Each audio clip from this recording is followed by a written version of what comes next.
Hey, welcome back to Mike the Baptist. It's good everybody could be here. I'm a little excited today, I'll be honest with you. Several weeks ago we had the preacher's wives on Mike the Baptist, and it was a lot of fun. It was really good. And they're back.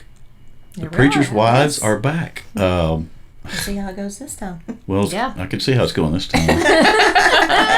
Give me a second in my head here. I'm trying to remember what. We got more views than the guys did. Yeah. You'd say that part. Yeah. Yeah, make sure and say that part. Yeah, I will. Yes. And we're funnier than they are. Yeah, definitely funnier. And look, let me just tell you. Still throw it out there.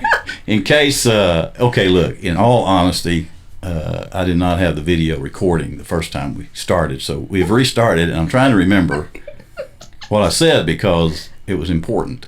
And I think the important thing that I'm trying to remember is that when your husbands were here, the preachers, I was kind of wondering how it was going to go with the preachers' wives. Well, let me tell you how it went. You all got way more views and listens than they did. Yes. And you were smarter. Woohoo! Yes, and funnier. Yay! Much better looking. What else?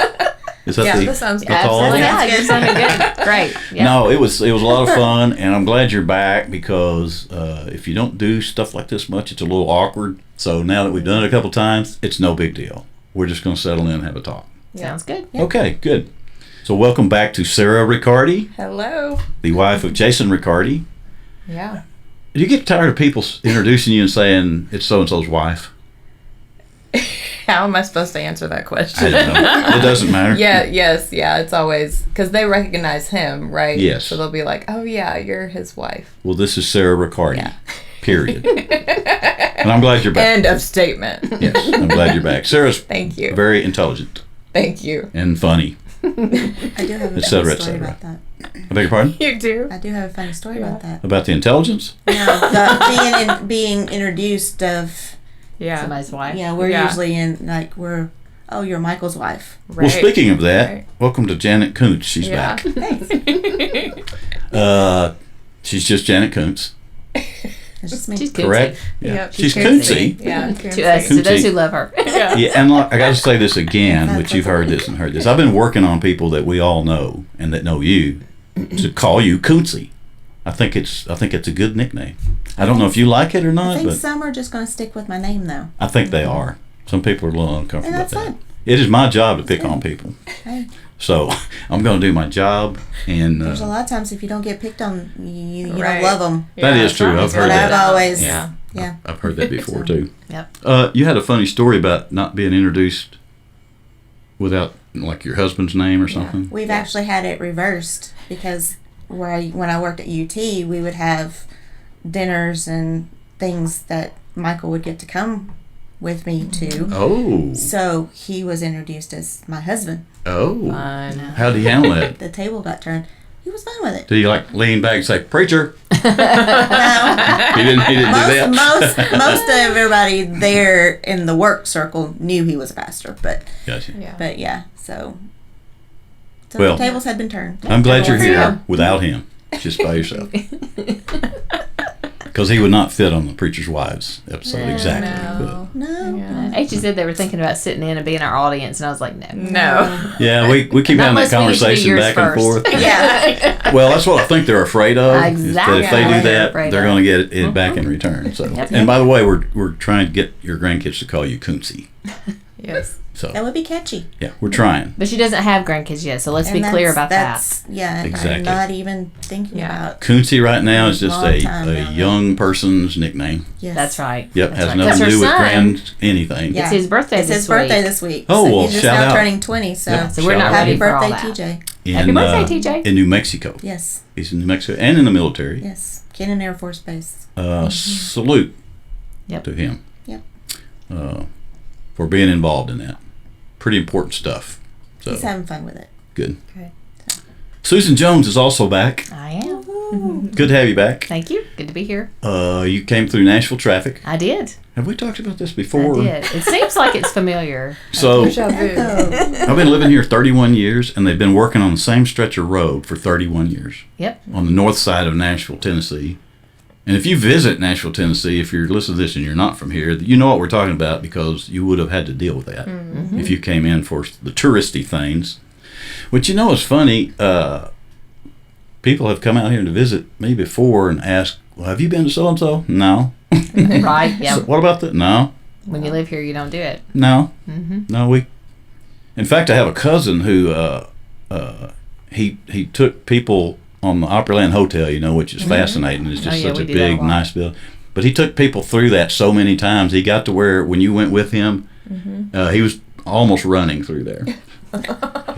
He's going to get through that. Let's get it done. Yeah, let's get this done right here. So I'm glad all of you are back. We had a couple of these under our belts, so we're going to settle in here and talk about all kinds of things. You know, with your husbands recently, you know, I like to cut up and talk about funny stuff, and especially on the front porch visit here on the first of it.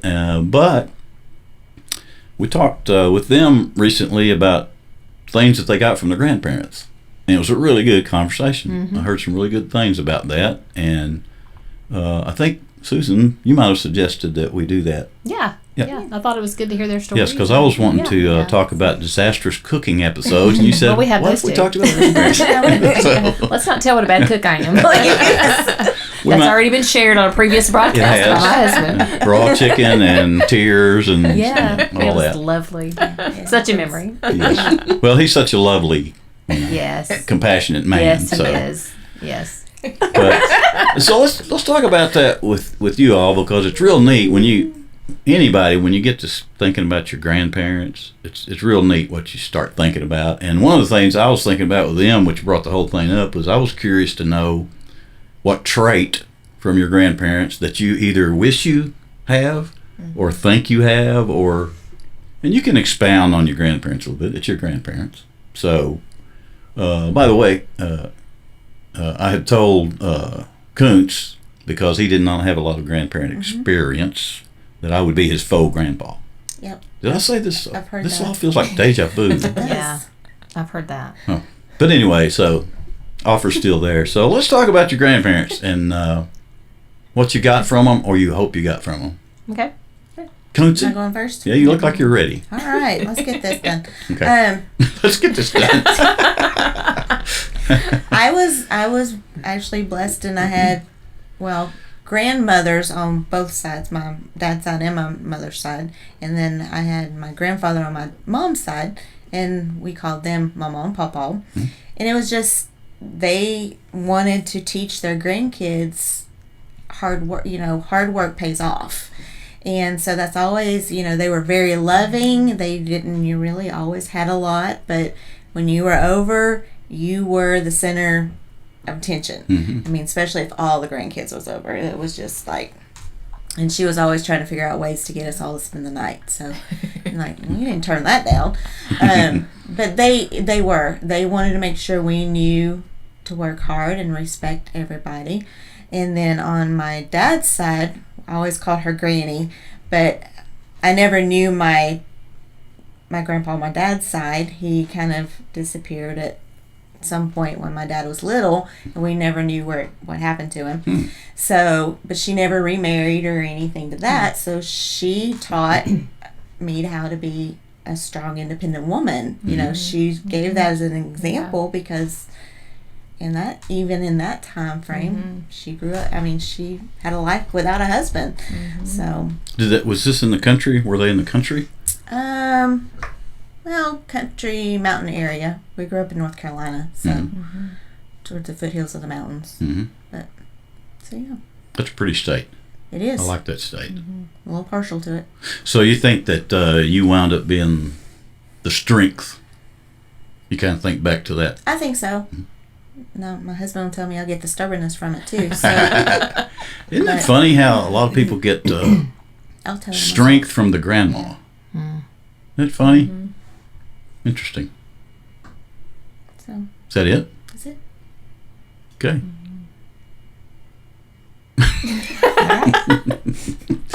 You and your husband are to the point. I've noticed this. You're like to the point. Were they both were like all your family from North Carolina, or were they different states? No, pretty much. All of them. Yeah, pretty much Yeah. all of North Carolina. My aunt moved to upstate New York, so that was Yeah. always fun going up. Oh, that'd be 'cause pretty. My uncle at the time, before he passed away, was Italian. Mm-hmm. So we would go up, and his parents would always do the full Italian Yeah. authentic meal, and I was like, Oh wow. Yeah. Let's go back Yeah. They're lit up. Yep. I like that. But no, pretty much my family grew up. I mean, we were all there in the All same. there. Oh, wow. That's It was neat. a little town. Everybody Yeah. knew everybody, literally. Yeah. So I love those towns. yeah. Mm-hmm. They are good. Yeah. They have their downfalls, and Yes. everybody knows everybody. Yeah, but especially when you go to the same high school that your dad was at until we moved. So Yeah. yeah. Oh. I had 32 people in my graduating class. Wow. It's kind of a small town. That's kind That's of a small town. That's a small town. Yes. Definitely. You got me beat on that one. Okay. Yeah. Who's up? Yeah. You want to go? Yeah. So my grandma was from West Virginia. So Okay. kind of near there. Yeah. And she was a self-proclaimed hillbilly. Hillbilly, did I say that Hillbilly? right? Yes. And so she grew up, during the Great Depression, and she, again, hard work ethic, but she always believed that, it didn't matter what you didn't have, you could still present yourself well, right? Yeah. So, Yeah. it didn't matter if you didn't have a lot, you could still wash your feet, right? Pride in yourself. You could Yeah. still, Clean. you Yeah. could still do that. And she was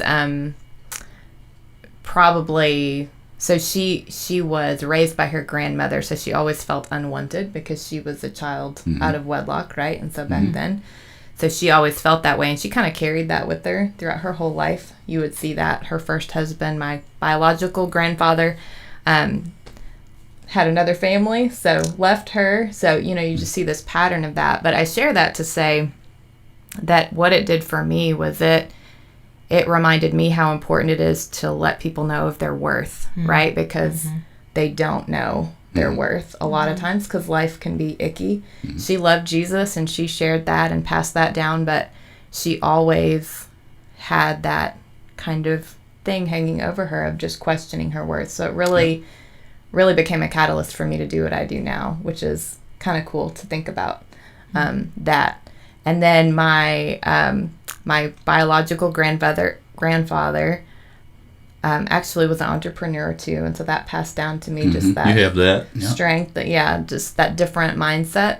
And then on my dad's side, he was a pastor actually, and so it's cool to see. He wrote a lot. He was an old United Methodist pastor, and he wrote a lot of like his diary stuff. Cool. And then my grandmother would write accounts, and they came from Sweden, and so she kind of wrote like a diary as well. So it's just really cool to go back and read things from them and to realize, because they passed away when I was little, so I have memories of them, but not anything beyond just sitting at their kitchen table or something, Which are pretty good memories. yeah.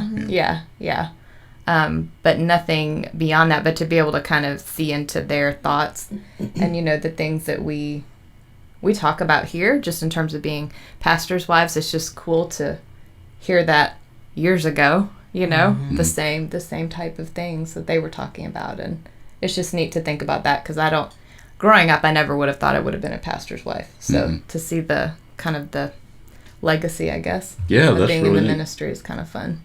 But they were from like Minnesota area, so my family's kind of all From all Minnesota, around. but they were in Minnesota. So they came to Virginia? Minnesota. West Virginia. Well, West Virginia was my mom's side, and then my dad's side was Minnesota. As a side note, I was raised by my grandparents. Yeah. And I know some things my grandmother went through. And she had to be pretty tough. I think back in those days, in some of those generations, a lot of things happened that would surprise anybody about what Yeah. people actually had to go through Yeah. growing up, Yeah. and then as a young adults, and it made them a certain way, which is good. They were so tough, and but then when you get on down the road and you hear all the backstories, Yeah. you start to see, It makes well, sense. yeah, you had to Yeah. be, Yeah. you had to be tough, and Yeah. so, yeah, Yeah. Because my grandma, the one from West Virginia, she raised 6 kids, essentially on her own in Detroit, Michigan. So it's just neat. So my mom got to do a lot of the raising too, because she was the oldest daughter. So, but yeah, made them strong. Yeah. Yeah. For Good sure. stuff. I like it. Yeah, I like it. Yeah. Susan? All right. Well, so my story with my grandparents is that my mom's dad actually passed away when my mom was expecting my oldest brother, who was the first grandchild. So none of us got to know him. He died suddenly of a massive heart attack. He was an over-the-road truck driver and got back from a long trip to New York and got back on the lot and was sleeping and never woke up. Oh, wow. So my grandmother, we called her Nanny. She then was left with 3 girls. So suddenly, and I think they were 60ish. They were a little older when they got married for that time frame. So she was left as a young widow. My mom again was married. She was the oldest, and then her 2 sisters were still at home and in high school. So she had to go to work and put on her big pants and keep rolling. And so she also, when she was a child, when she was 14, she lost her mom. Her mom died, and she was the oldest daughter. And so she took on the responsibility. There were 7 children, of raising the rest of the children and parenting them. And she was but she was so gentle. There was a strength there, but it was a very quiet and gentle strength. What I would hope I have inherited from my nanny is her faith. She had such great faith, even though she had all these hard things, cancer and all kinds of stuff that she lived through. And she lived to be 98. Wow. Yeah. That's pretty tough right there. Yeah. She just was amazing. And I remember as a child, like you said, you don't put all the pieces together. I knew her story, some of them, but then as you look back as an adult and think about the reality of what she went through and still kept her faith. And she was never angry. She was never bitter. Honestly, I never heard her say a bad word about anybody. Well, I take that back. There was one lady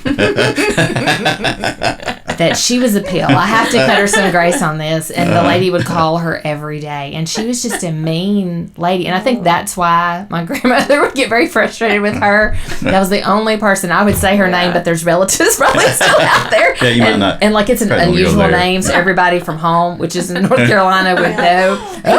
But yeah, that's the only person I ever heard her be frustrated with. But she just had such faith, and she just, whatever happened, she trusted God with it and walked forward. And I remember we were home. She got to know all of my children. Micah was a baby when she passed. And we were home one time at Mom's, and we were laying in our bed. She was living at my mom's at that point. She couldn't live by herself anymore. She was across the hall in my old bedroom, and HD and I were in the bedroom across the hall from her.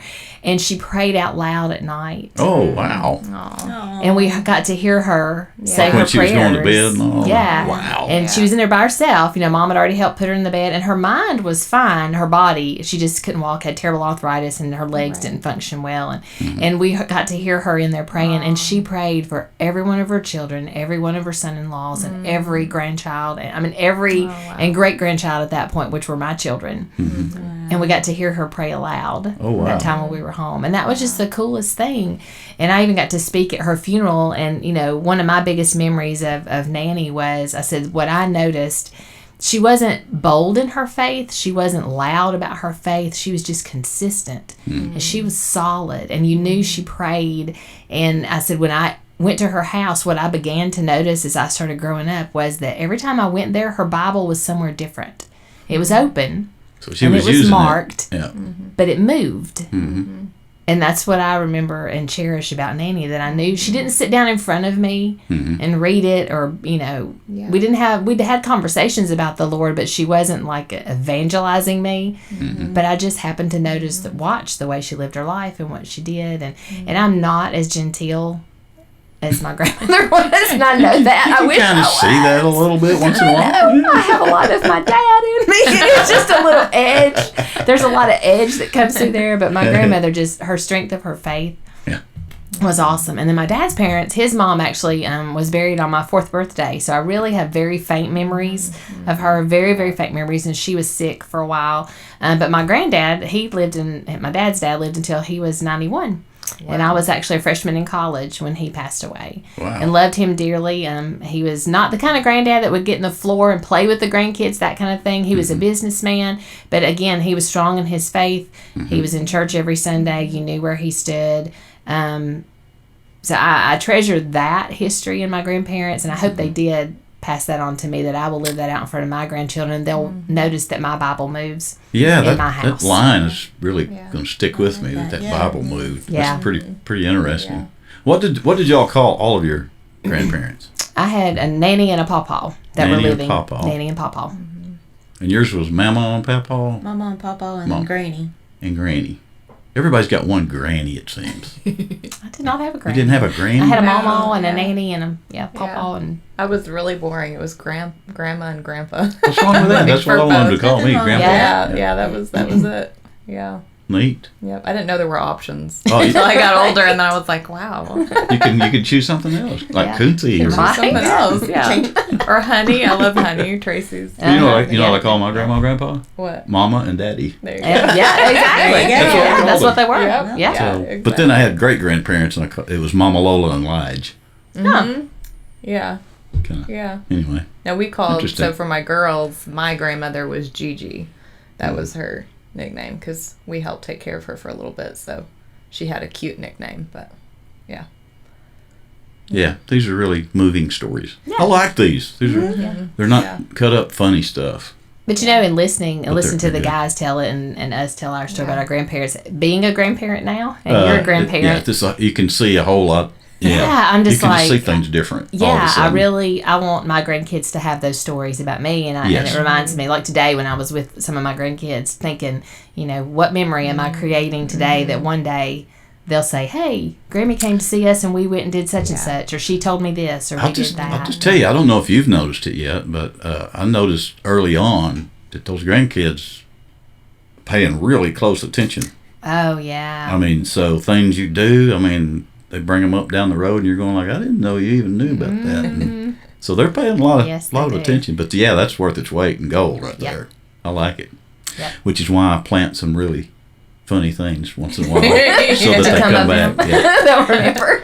I always wanted to take my grandson. I never did it, but there's a creek below the studio here, and I always wanted to take him when he was like 2 or 3, regularly down to the creek and just stand at the creek and tell him Japan is that way, Texas is that way, so that someday he would be in school and they'd call him up to the chalkboard to a map, and that would come to his mind.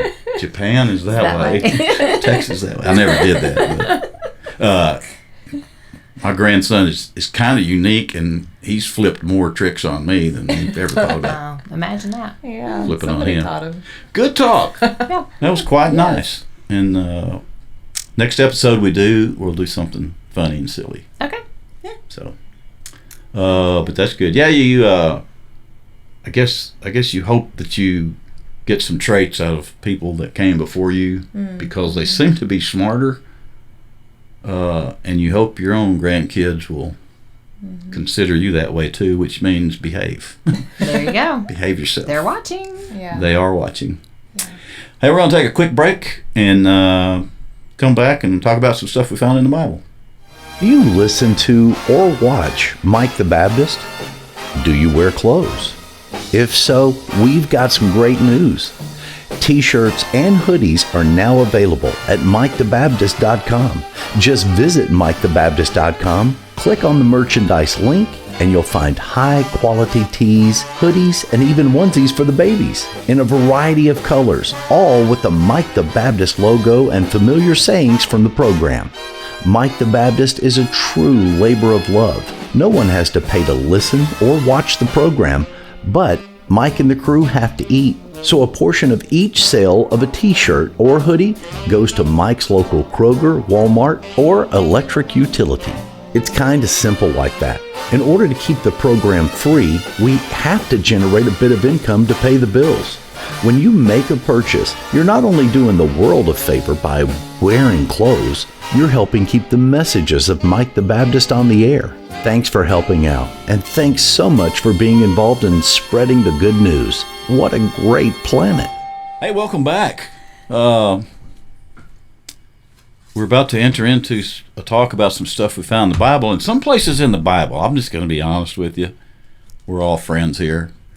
Some of the stuff in the Bible is weird. Very weird. Yes. And, you know, when you try to take some of the things you read in the scripture and apply them to your culture today, Yes. it's just odd. There's no other way to explain that. So I think the thing that I always get out of the Bible and talks about scripture is there are some things in there that relate. I think one of us just said it a little bit ago in the green room between in the break there, that is that there's really nothing new going on the planet. Right. Yeah. Right. Oh. Yeah, she did. I mean, say these weird things that are in scripture actually revolve around what human beings do. that. Yes. And Just a different humans time, have never different place. changed. Yeah, they're all the same. They're always going to be the same. So, bear with the crew here while we jump into, is it Second Kings or something like that? One of those places you don't usually go when you're looking for something, to answer. Why can't you pay your light bill this month? But we're going to talk about it, and I promise you something will come of it because we're not in charge of what comes out of this. Right. No, Yeah. we're really hoping God's gonna. We know He will take this Oh, and yeah. do something with it. Yep. So, Second Kings, we've kind of been talking about is a hard story. First and Second Kings, there's just a lot in there and a lot of odd things. I mean, I remember last year I did a study in Kings, and primarily what I came away with was, and the king did not follow God, and then they went to the next king, Right. and that king did not follow Yeah. God, Right. and it just got worse and worse and worse. And then all of a sudden, you'd have one that did follow God, and things were better. Wow, miraculous! And then they had a kid that ruined it. And yeah, then, yeah. and then they had And some then the crazy next kid. king didn't- yeah. Yeah. Right. So there it's you go. It's a pattern, which is the same thing here. We Right. have good Yeah. leadership, we have bad leadership. We're following God, we're not following God. So the thing you might came away with was you should follow God Yeah. because He pretty much knows what's going on, and you need to follow Him as your leader. Okay, But- thanks for joining us today. There you go. Yeah, That Mike sounds the good. Baptist. But But so Exactly. we're in Second Kings, starting in chapter 1 is kind of where 1 through 6 is sort of this week what we've been reading. But it starts out about Elijah, and so for those who aren't very familiar with the Bible, a lot of people have heard at least the part about Elijah was the guy who a chariot came and took him off up into heaven. Right. So that's who Elijah, Jah, was. He was that prophet, which prophet's a guy who comes and he's here and God gives him words and speaks to him and teaches him, tells him what to tell the people. He's kind of the communication piece between God and the people. So Elijah's the one, if you're not in church, hopefully you've heard at least that part of his story that he was taken up by a chariot. He did not physically die. He was taken off by a chariot. So his protege that was working with him was Elisha. Now, why did they have to have their names I that know. close It's like, together? it's like parents that name their kids all with the same first Yes. letter, and then I can't remember who they are. Yeah. Exactly. Same thing. It's like, why do you do that? Yeah. But yeah, so it's kind of confusing. But the helper's name, his protege's name was Elisha, S-H-A. So he was there and watched him get taken off. So he knew that he was next in line to take over as the prophet, as God's prophet for the people. Have there ever been times that you guys have been put in that leadership role and it's like, you're kind of like you start out doing a job and you've got a supervisor over you and you're working with them and watching them, and then you kind of get this feeling that, okay, I think they're wanting me. That person's probably going to be promoted to the next level or they're going to retire. That happens a lot. Yeah. And I can tell that I'm being positioned to take their place. Have you guys ever had that happen, and is that a scary feeling? Or what did you do to kind of prepare for that coming when you could kind of see it? Well, I've kind of had that with my career outside of church and kind of the incidents, you're talking about Yeah. the person above me or it was, had stepped somewhere else or left and I kind of filled their shoes. And sometimes you're like, okay, I didn't know how to do this, but now I'm really having to do this. Do I have the knowledge? And, it always seems to work out and we always kind of bring something away from it. But I've also had it in some of my church stuff too that I've gotten put into. Like, I would end up doing a study or something, and the people I'm talking to know the Bible way more than I do, and I'm like, Lord, why do you have me up in front of these people? Exactly. When I was reading over it, one particular incident came to mind. We were doing a study. Michael was doing a study at one of our previous churches, and he got to a point that it was mainly talking more to the ladies of the church. Sure. Yeah. So he came to me. He was like, "Hey, I need you to do Sunday morning service because it's the ladies part of Yeah. the study, and I'm going, The big service? yes, the big service. Big church. Big church. How did he ask you this? I want to know. Did he like set it up and make you dinner, or No, like, he just kind of pretty much Kind of came out with it. which I Yeah, I that's was a different curious tactic. how it was I'm going to used to that happen one. anyway, because I knew it was going to come Yeah, up, but I was like, yeah. Or maybe waiting. he'll just kind of come, and I'm like, no, he asked it. Yeah. So I was like, so doing that, I'm going, okay, this is Sunday morning church. Yeah. You don't, it's Yeah. not like a Wednesday night or Sunday night Bible study. Yeah. This was, but as we said, God gave, me the strength, and because it was literally all him. Because Yeah. I mean, of course, I had my notes in front of me, but Yeah, but when you're in front of people, those notes sometimes don't mean much. no. Mm-mm. So Been when we there. were doing this, it's like, okay, plan. that popped in my head of like, okay, and then some of the mission things that we've done, it's like the ladies or even the gentlemen, I'm like, you have a whole lot more knowledge. Why are you not up here teaching this? Why am I doing this? But you grow from it. That's what I have found. Each time I've done it or God has put me into that position, I have grown from that. We're still working on the confidence part, but it's more there than it was years ago. So, yeah. Sure. Yeah. Sarah, do you have an incident you wanted to share?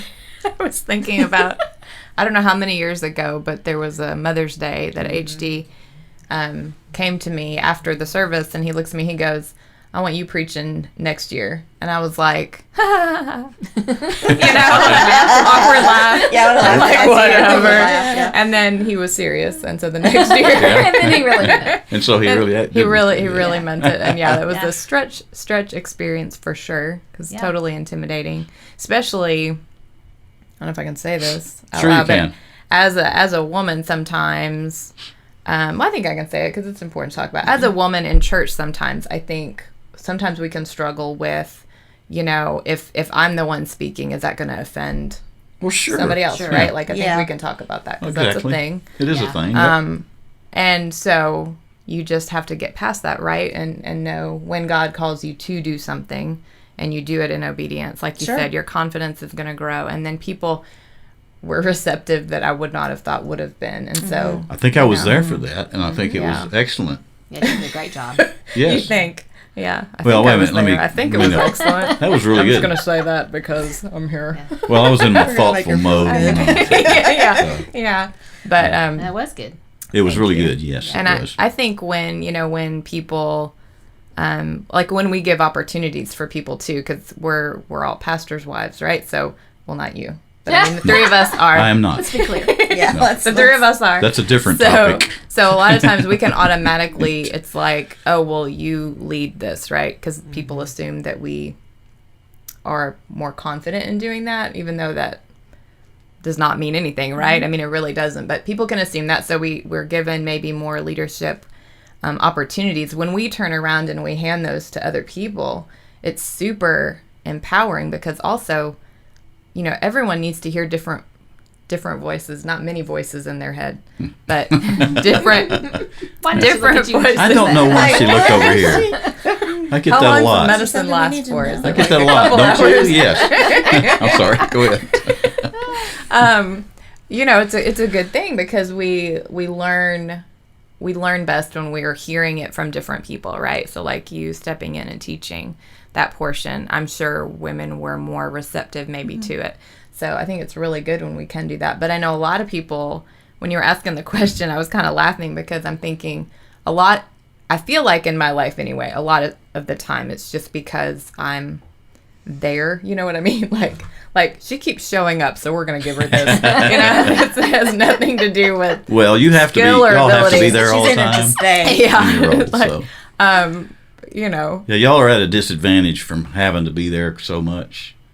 But I mean, it's in also pretty everything, though, impressive like that y'all. in normal jobs too, and all that kind of stuff. I just kind of feel like that's always she keeps showing up. Let's give her that. Yeah. Well, that's true too. Yeah. Yeah. If you'll Yeah. step up and do it, a lot of people will let Yeah. you. Yes, yes, Yeah. I think that's what you're trying Yes. to say. yeah, they will. But that's pretty common too. And that's true a lot of times too, in thinking about that, about people who do feel, because I think there is the assumption that because our husbands are pastors, that we obviously have the same biblical knowledge and gifting that they do, which is so untrue. Yeah, and like to be in front of people, right? Like not in front of exactly. singers, Like I can play piano, but that doesn't mean he can play piano. Trust me. Just like, And that doesn't mean every pastor's wife can play the piano. and every pastor's wife can't play or the sing. Yeah, I'm just saying, I'm not. Yeah, I Yeah, think a that's lot of people totally a have a fluke. little bit of misconception about some of that. And we don't have, I think, we really don't have any more security Right. in getting up and doing things in the church, whether it's speaking or whether it's leading anything or just driving a ministry, or we don't have any more confidence, to be honest, than anybody else, other than I think we have learned in our role to step forward, to be willing to take the risk, and we've grown from it. And I think the more you step outside of yourself and you do things you're asked to do, and you're not, I think there are times we're asked to do things we shouldn't say yes to just because somebody asked you, because it's not, like if somebody asked me to be a Sunday school teacher for adult classes, I'm not going to do that. It's not in your wheelhouse. It's not in as my they say. wheelhouse. Yeah. It's just not. Yeah.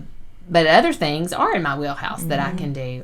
So I do think you have to make sure you're stepping into things that you feel God wants you to do. But I think the more you step into those and the more you trust God, like you said, you ask God, you're okay, God, this is going to be you. And I know you did when you preached, not even preach, but when you spoke that Sunday about Mother's Day. She kind of preached. We're not going to call it that though, because I mean, it kind of went there. that can It went cause there a some little bit.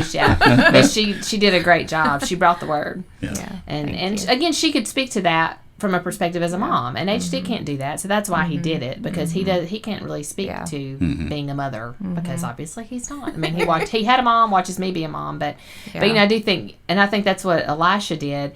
He trusted God. He prayed. He said, okay, God, if you're wanting me to do this, you've got to give me, I want a double portion. And we think sometimes that sounds prideful.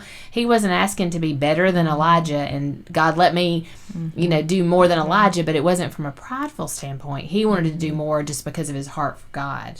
And so he trusted God. Okay, if you're going to call me to do this, then I'm going to trust you to give me what I need and equip me in a way to do it. And, if you read the scripture, he received Elijah's cloak, and he took it and performed the same act with it that Elisha did, which was hitting the water with it. And Elijah was able to separate the waters. And so then Elisha, when he had the cloak after Elijah was taken off, he did the same thing, and the same miracle happened, which allowed the people with him to trust him and know that baton had been passed. And so I think we have to do that too. We have to ask God to equip us, and then for God to show the people that are following us that we have been provided for to do. So here's what you're looking for in those weird stories in the Bible that we were talking about, is the human part of it about trusting God to help you do something. I doubt any of us are ever going to have to smoke anything with a cloak. Right. I just don't think we're I don't going to think ever so. come across that one. No. But we are Maybe. going to be maybe challenged once in a while to lead a little charge. Yeah. That might be a trip to somewhere on a little mission thing, or it might be driving a neighbor to the grocery store. Sure. Same difference. It's all the same difference. But you got to be willing. You have to be willing, and you have to trust that you are not really in charge of the results of all these things that we talk about here. You're not in charge of that result. Right. And the second you start thinking you are, you're going to get off track. And I think that's where these scriptures go. There's some people that kind of get off track here because they got to doing maybe relying on their own efforts to. Yeah, absolutely. Because his later down, Elisha then brings a protege up under his ministry, and I'm not even sure. I mean, I don't have the fancy software that HT has to tell you how to pronounce these big names. But his name is, I would say, Gehazi. Can we go with that? Well, he would say it right with his fancy software. Maybe not. He usually doesn't remember. He has to spell it out on there. That's his trick.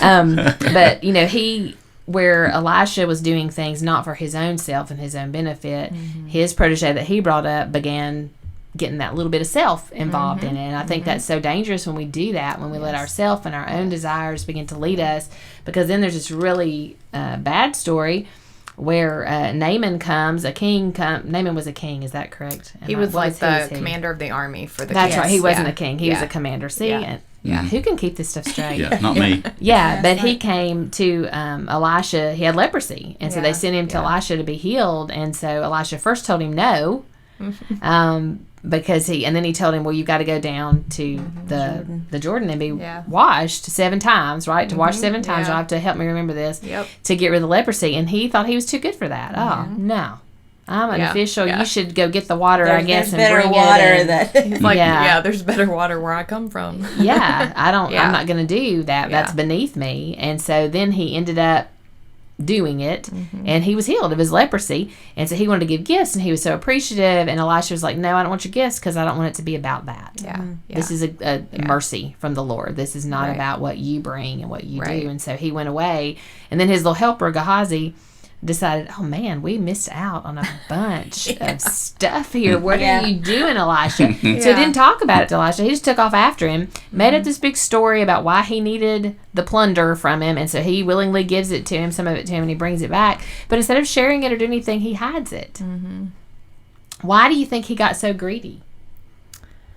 Yeah. I think sometimes we can lose sight of what we're supposed to be doing. Yeah. I mean, getting a gift is not always bad, but it's like in this situation that wasn't the point, and that wasn't what Elijah was trying to show this person. It was like, because if he took them, then that would have completely took away the blessing God gave. Exactly. And so I think when his protege was like, he got greedy, and it was like, oh, wait a minute, I could do this, we could do this, we could do this, Yeah. I could do Yeah. this, and so he lost sight of what was going on. Yeah. Well, it's hard not to situation. take a gift. It is. Yeah. And it's not So- always wrong to take the gift, Mhm. but it's situational a lot of times. Absolutely. You have to take in what's going on around you Stay focused with it. if you can. Yeah. Yeah. And I think maybe he didn't trust Elisha's wisdom in it. Maybe he was Yeah, beginning right, to become a right. little prideful and cocky on his Yeah. own. Yeah. Gehazi, old what was man, his name? Gehazi. Gehazi. Gehazi. That's how I'm going to say it. Gehazi. Yeah. Okay, got you. Yeah. It's in there. But Gehazi. he knew better than boss man. You Yeah, know, we need right. his money. Well, we that's- can, yeah. and a lot of times I think we Pride. can justify those gifts and be like, oh, we can do all these great things with it. Okay, but he didn't do one great thing with it. He Right. went and took He it and hid it. buried it and hid it for He hid himself. it So because he Yeah, knew it was that wrong. yeah, So how does all this Yeah. relate to the, back to the person that's not immersed in this as a living, or who are not church people all Right. the time, who are your casual? How's this what we're talking about relate to that person who's not leading, who's not preaching on a Sunday morning, yeah. or who's not leading anything, a study anywhere, or how's that relate to the person sitting in a church congregation who's trying to make some sense out of some of these bizarre stories in the Right. Bible? Well, Does it just relate to their own? I think what you said, Susan, is a good point. He didn't trust his leader, right? And so he questioned that. So he went around his back, right? And I think that definitely applies to everyone. I think we have to acknowledge people that are in authority, right? Or that are leading us, if we're trusting them, for example, to preach God's word from the pulpit, then we need to trust also where they're leading us. So I think it was an example of him being so self-focused, right? And so sometimes when we're because he wasn't leading, but he was kind of like being groomed to lead, right? So he was like working that He was direction. involved in that. Yeah, so he was that part of involved, if you wanted to use today's terms. I mean, he was involved in the work of the church, right? That's. Oh, I hang think- on. Are you going to buzz me? Yeah. Yeah. Oh man. Can we not Work say of- church? Well, the work of the church. Work of the That's church. what he's doing. The extra buzz, I was just checking on the level. Not that I was over buzzing you, but yeah, I mean, all of that's involved in the. If the leadership is taking you somewhere of a church group that you belong to, Yeah. then things that you do to support that or help it, you're involved in that. Right. I mean, you're So you're a involved, part so of you it. have a little bit of responsibility there too. And so I think it's kind of that reminder, watch your intention. Like, is your intention to help people, to be part of the team or whatever. I'm so worried now that you're going to buzz me. No. I'm going to be thinking of that the entire Because I forget it's over time. there. I forget it's over there a lot. I want it right here so I can use it too. Well, at some point, everybody will have one. You know what? No, I'm just kidding. I'm kidding. No. Because I can't hear it, so I'll just be doing this the whole Yeah, time. I'll be like- Yeah, you Help better out, not. so Better not. Turnabout is fair play, I believe. So, No. carry on. Oh, I forgot what I was going to say. I'm sorry. Well, I think you mentioned our listeners that aren't in church all the time. Yes. It's kind of the same concept. If with their jobs or their supervisors or their boss or whatever, and as an example with the medical field, to throw it out there, you trust your leadership in what you're doing, and sometimes you see. It's kind of like Elijah's protege. They lose focus on what the situation is. They lose focus of how's that patient? How can we make things better for the patient? And they're focused on more of, well, we need to get that copay. We need to get this. We need to get that. Yeah. And so it's kind of the same concept. They lose focus on what's going on. So that can have some bad consequences in what Yeah. you're talking about there. So, Yeah. but it's, Yeah. you can secular or, Absolutely. Thank you. Well, and in the end, Gehazi ends up getting the leprosy yeah. that they just Right. were Sorry, able. it's not God was funny. able to cure and name Yeah. it. Yeah. So is that fair that he ended up getting leprosy? Yeah. I don't know what fair means. My dad would say, life's not fair. Yeah. Right. Well, That's what your he dad would say. be right. Yeah. Yeah. 'Cause, the way we look at fair Yeah. is Yeah. it's probably not the way that God looks at fair and just. And all Well, that. yeah, that's what you. Yeah, I mean, God gave it to him. Right. So So it I has would to have be to say it's just, fair. right? Yeah, Fair. I mean, It's just. Who named him Gehazi is what I want to I don't know. know. That wasn't fair, was it? That That's what's wasn't not nice. fair. That wasn't nice. It's kind of like, you really Okay, didn't. everybody, let's introduce each other. Yeah. Bill. Yeah. Gehazi. Oh, I think he fit right in this time frame. Hughley. Yes. Hughley. Yeah, Hughley. I'm Yes. Hughley. Yes. Can you yes. imagine being 4 and saying, I'm Hughley? Yes, I've had that happen a lot. Well, with my son, yeah. He loved first day of school every year. Yeah. I think it's great. Yeah. Yeah. It made him a strong man. Good. So lots of crazy stories woven throughout Second Kings, for sure. What happens in this one? In the next one? No, in this story here. In this Because, story- With happens in the Gehazi end? when he gets Well- leprosy. well, yeah, what's happening? What happens in the rest of it? I mean, is anybody redeemed here at the end, or are they just... Nope. I don't know. I don't know. Let me think look. he I is. think I- so. You ask a troubling leaves, question, right? but I Like don't he remember. he doesn't interesting. stay with Elisha, right? Like I think He doesn't stay with him? I don't think. think But you so. know Nahum, right? Mhm. The dude. Nahum. So they were the ones Nahum that the were dude. actually invading the Israelites at that time. So it's kind of interesting because they were the enemy, Mhm. right? Right. And he Mhm. came That's a good over and was point. asking for mercy. Mhm. So that applies to life. It right? does. Doesn't it? It should, should. or you hope it would. You gonna buzz me? No, you have the buzzer. You can buzz yourself now. Look. Go ahead. You can buzz yourself. I think that's just kind of where it ended. I don't Did it remember do it? there being Yeah, there wasn't a whole lot of. a whole lot after that. Yeah. Yeah. Really. I'm not sure there is an end to a lot of these stories in the Old Testament. a lot of Not those in that the, are not in just- the whole test. Yeah, it's just like. Well, it's all this one interwoven Yeah. thing. And Yes. it's kind of like a story where sometimes things are not in a timeline, right? So sometimes and I feel like it was kind of one of those where it wasn't necessarily in the yeah, in you're the reading them timeline along, and it's like, chronologically. bam, there's a story, and you're like, and you're like, okay, where and then did you're that back to come what from? Right. Yeah, That's true. There's lots of stories.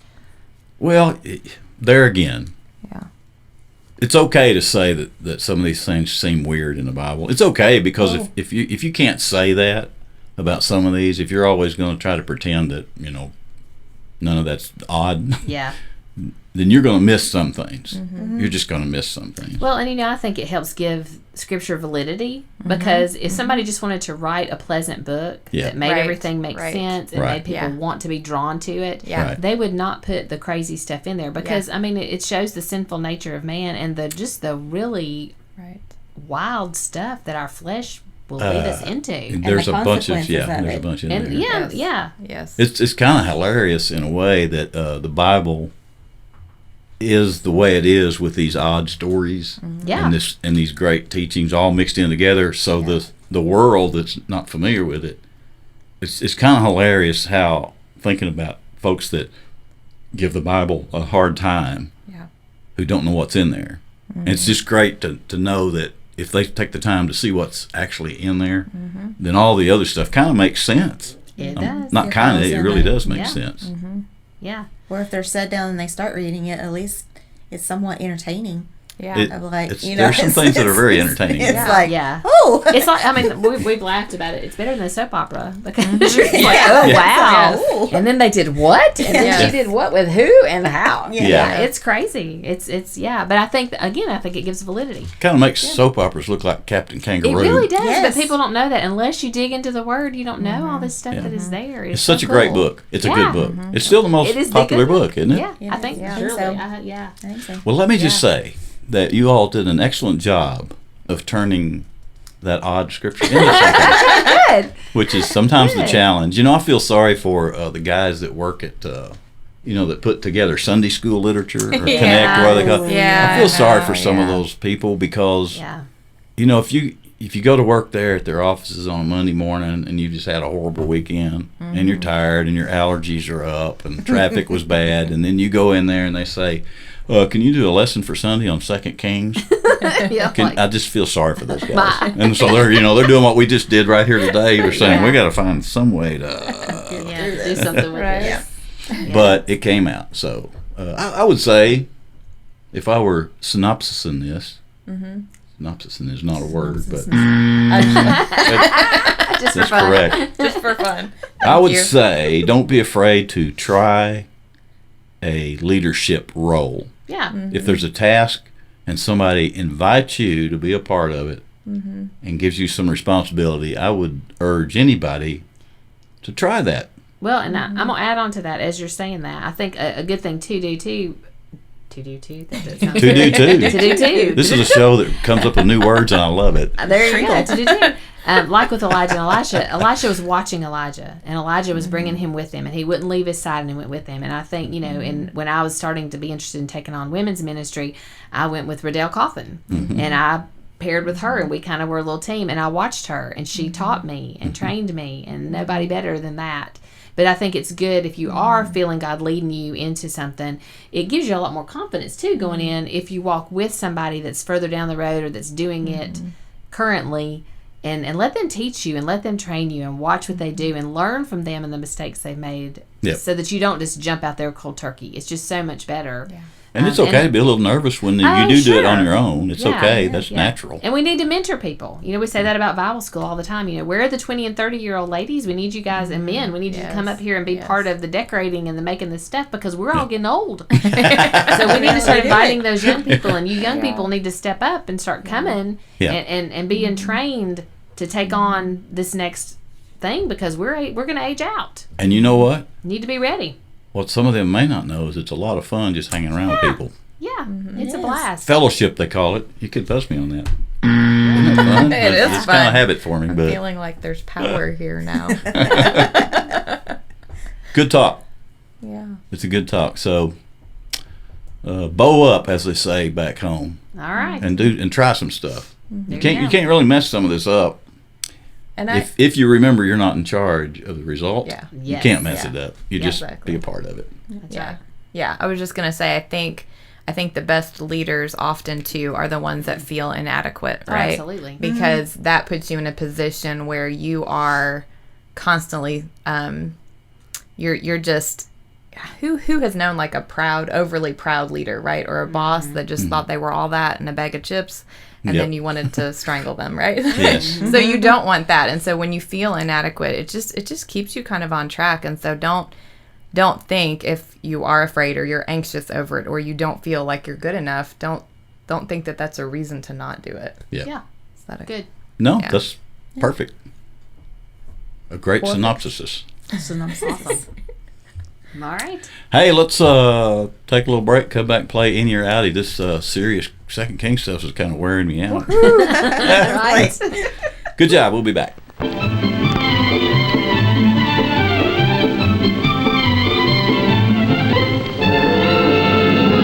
The purpose of a party is to have fun together. And a successful party needs planning and skill. Guest list, invitations, refreshments, entertainment. All these things should be planned to fit together well. The planning and preparation will help make a good party. But what else makes a good party? It's the skill of the hosts and the skill of the guests in making the party fun for everyone. First, getting everyone acquainted and into the spirit of the party. How's it done? Hello, Eileen. Good to see you. Hello. Hi. Hello, Paul. I'm so glad you could come. Well, you can't keep me away. Eileen, this is Steve. Hello, Steve. Hello, Eileen. Aren't you the party planner I've heard so much about? Well, and this is Paul Johnson, our star tackle. How you doing, Steve? Glad to know you, Paul. Let me take your coat. Notice Paul. how Jean helps her guests using get my acquainted. room. Well, the party is off to a good start. Guests are on time. Everyone's out to have fun and to help others have fun. Having fun together makes a party. Whenever any of the guests begin to lose interest in a game, the host should start a new game, so fun together can continue. Each one should try to make the games fun. And if some guests forget this, well, anyone, even another guest, can help get the entire group together again. Jim started that hat-making contest that you like so much. Come We're on. going to give the prize to the best hat. All right, now here are your materials. A hat-making contest? Well, this will reveal some talent. The party is going well again. And did you ever play rhythm? 1, 4. I keep thinking I'm 4, free 1. again. Not on 1, 3. 3, 2. Or how about charades? We really have a good one. And then, at just the right moment, well, a little snack certainly is pleasant about this time of evening. Simple food, buffet style, an informal way to serve refreshments. Each one can serve himself and help the others too. And while everyone finishes eating, a little more spontaneous, unplanned fun.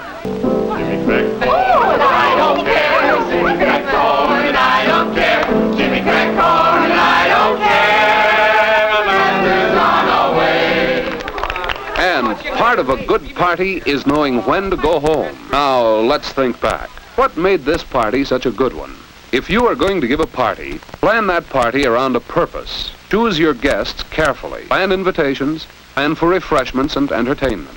Practice to be a skillful host. Make sure the party is fun for everyone. And when you're invited to a party, practice the skills of a good guest. Be on time, ready for fun. Take part in the party. Help everyone around you to have a good time. Leave on time and courteously too, thanking your host sincerely for the good time you've had. All these things help to make a good party. A party that's fun for all. Jimmy crack corn and I don't care. Jimmy crack corn and I don't care. My master's gone away. Hey everybody, it's time to play America's almost favoriteest new game show, Any or Outie, where we challenge our guests to figure out if a phrase we give them is actually in the Bible or out of the Bible. Sharpen your wits, guest. You're about to be in the hot seat of Bible stuff, because you're the next contestant on Any or Outie. Here's Mike. Well, you know, Any or Outie is fun with the guys, but I'm anxious now to actually do this with some intelligent people. Because for all the blathering that all of us men do so much, in especially with three preachers, and we've got preachers' voices in these series and all this blathering, well, HD and myself mainly have been on the losing end of several of these things. We're kind of like a team now. Okay, the losing team apparently. Yeah, we don't have a great record, but Jason is kind he's of really excited. He's after scoring last night. really good, but yeah, he was a double winner, I think, on Wow. the last On the program last that we taped. Wow. Wow. Let's see, I think on one of those HD and I went against him, and the other one it might have been Kuntz and I forget how that worked. Either way, Jason just kept winning. It was sickening. But it's all in big fun, and we're going to have some fun right here. So on this episode, I will be one of the questioners. Okay. The power will be in my hands, but first the power is in Kunzi's hands, as she will present the first Any or Outie I don't know, a question. I guess you could call it a Or question. statement or Yeah, whatever it is. It's however either you in or wanna do out. it. Okay. Okay, have at it, Coonsy. This might be a little easy, but we'll see. Money is the root of all evil. Okay, so we have to drag it out to let the suspenseful music little bit, swell. okay. Now, I feel a little bad about being on the panel on this one because we have Did you pick that one? well, we have Already had done it? this one, Oh, you've already done it. yes, on some previous episodes. Okay. But it will be entertaining to hear you all talk it out. Debate about it. Yes, and I'll just pretend like I'm in a discussion Yeah. and don't know where this is going. Yeah. Well, money allows us to go shopping, so I'm thinking it can't be all. It's not all bad. But Right. sometimes shopping is evil.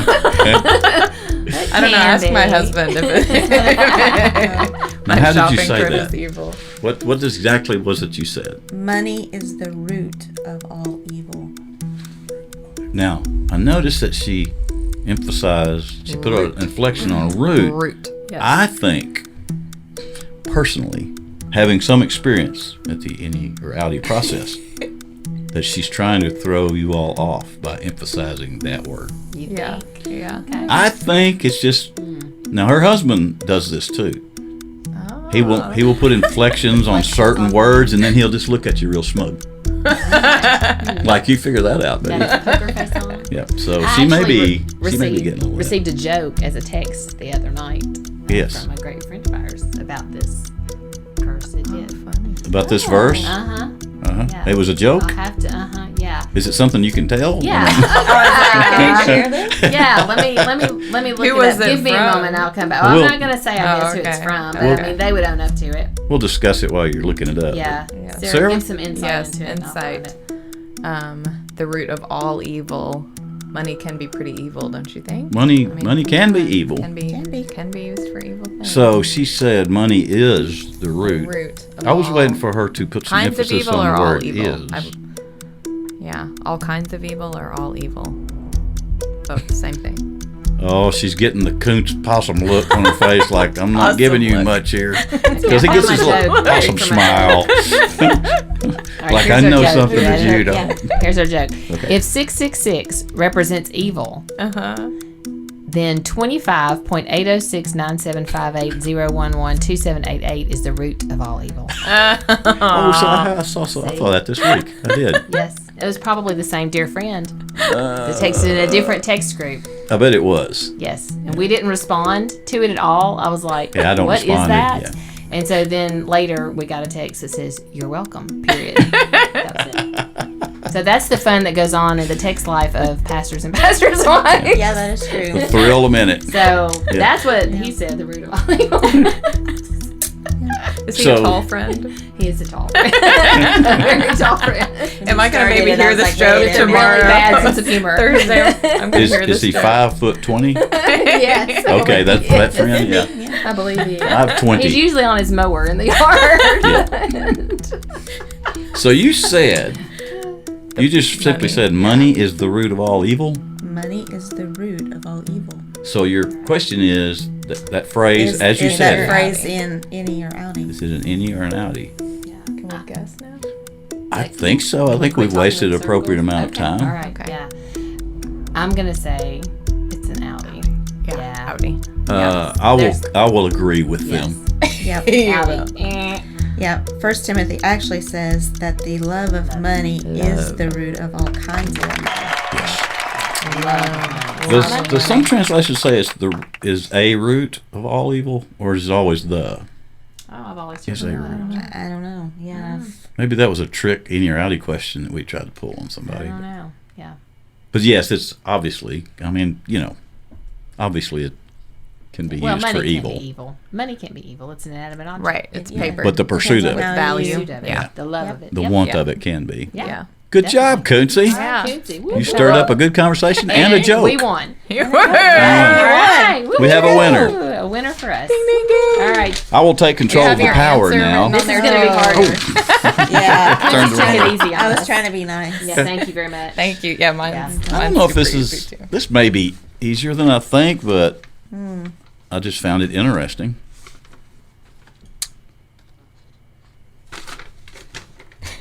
Yeah. Are these three things in Scripture.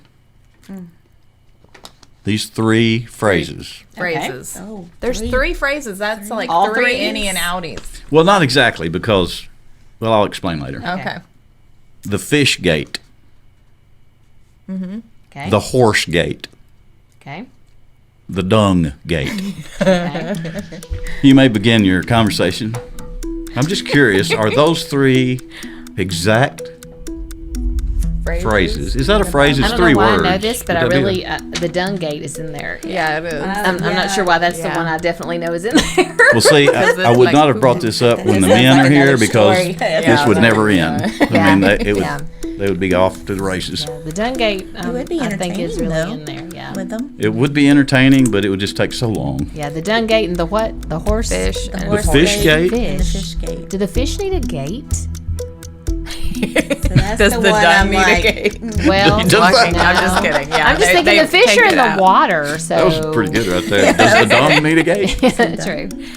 The So horse the- is the only obvious one that needs The a gate. Yeah, horse, horse needs a because isn't gate. that when the chick was, being executed, they took her out through the horse gate, right? Oh, maybe so. I think. I don't know. Maybe There were not. chicks in the Bible? Yep. She was a nasty one.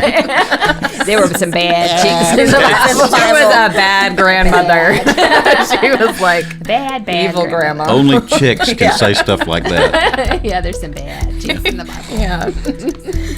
The fish gate, The fish gate. the horse gate, the dung gate. Are those three things? So you're confusing. In the Bible, is Because that you in always look like you're telling the truth. I do? Yeah. I've been told just exactly the opposite of that many times. Yeah, I think Sarah's just too trusting. Well, I'm trying to inflect. I'm trying to do a little Okay. Koontz here. I'm trying to inflect certain I would ways. buy So the horse inflect and the again, dung, would you but say? I'm not sure about the Say- fish. The fish Yeah, gate, The fish gate. the horse Thinking gate, outie. and the dung gate. This is so nerve wracking. Does dung need a gate? It That's is, 'cause probably I my feel, favorite I feel one. like it is. I feel like they're all three in there, but then I feel like I could be wrong because fish doesn't really make sense. You're Yeah. you're spookily sounding much like your husband when Yeah. he is deciphering all these things. Because he gets to that point right there That's where he says, "I terrifying. feel like those are in there." Yeah. That's really terrifying. Thank you. Yeah. I don't know, girls. What do you think? I'll say outie. Oh man. I'll be. I know, Yeah. I'll I'm say. just like- I'll say any just because. So we have an innie or an outie, and Susan, you are landing exactly where I land a lot of times. Yeah. So And I don't have- go with I what do he not goes know what with. to do. Real confident Oh wait, no, you know about the it answer. either. I do know the answer. Yeah. Right, I'm gonna say outie because I don't get Fishgate, but I'm not sure.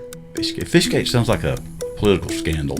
Okay, so I'll About get that. educated about it in a minute. we have two outies and one innie. Yeah. Am I wrong? No, you're probably the one right. In Nehemiah chapter 3, Nehemiah 2, chapter 3, Oh, when they're rebuilding the wall. when Nehemiah, Yeah. he became a general contractor basically because he Yeah. came in Yeah. and Yeah. kind of surveyed the walls that had been Yeah. crumbled and the gates had been burned. Yeah. There was the valley gate, the fish gate, the horse gate, the dung gate, a couple other gates that weren't as odd as those three, but I selected those three. So Sarah, Yay! you have one. I are get correct. this. Yeah, take one. Yep, take that. I thought he was trying to pull something. Fishgate just didn't make sense. No, it That's doesn't why- make sense. that's why I used it. It's not by the Yeah. water. I know, It's right? not by the water. But See the things that are in that Bible that are just And it's interesting, weird. which is I'm growing to really like innie or outie Yeah. myself Go on. more all the time because I'm learning a lot and it's making me be a little more aware of some things that I Yeah. would not have thought. Favorite line: does dung need a gate?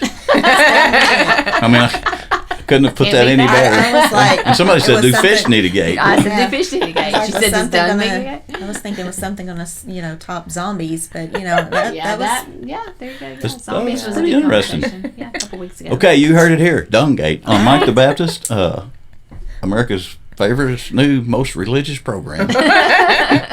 We're trying real hard. Okay, thanks. That was fun. We're going to come back and sing a hymn and close this one out. Awesome. Oh, wow. What a great contestant and a fine sport today on Innie or Outie, America's almost favorite new game show.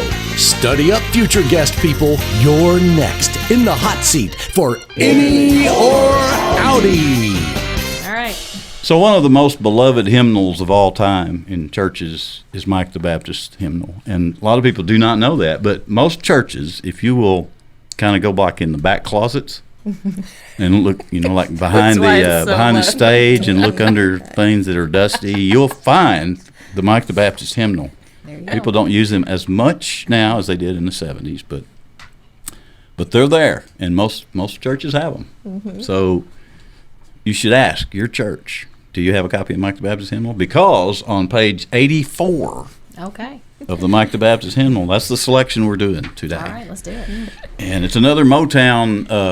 Motown is where this hymn was. The inspiration came from. Behind it. So, actually, I slipped. I shouldn't have said Motown because it's one of the great hymns of all time. It's page 84 in the Mike the Baptist hymnal. All right. We're going to sing this for you in church fashion. Most church people can't get together without singing a song before they leave. So we're going to do that. Who are we to break tradition? There you go. Definitely not. Nope. Dung-gate. That's all I'm going to say. Aside from that, we're towing the line here. All right. Okay. Who's going to start this off? Not me. People say believe half of what you see and know what you hear. But I can't help but believe. If it's true, please tell me, dear. Do you plan to let me go for the other guy you loved before? Don't you know I heard it through the grapevine? Not much longer would you be mine. Oh, I heard it through the grapevine. Oh, I'm just about to lose my mind, honey, honey, yeah. Heard it through the grapevine. How much longer would you be my baby? Yeah. Yeah. Yeah. Woo! Yeah. Hey, man, pass the plate. There you go. Hey, thanks. That was fun. I'm glad y'all came back. Good times. Hope somebody got a little something out of the silliness somewhere. I did, and I hope you did too. We'll see you on the next episode is The Preacher's Wives as well. Okay. Yes. Right. We're just Christians. Try not to cuss. Good luck. Dung-gate. Try not to say Dung-gate. Try not to say Dung-gate. They had so much dung it needed a gate. Yeah. Just dung need a gate.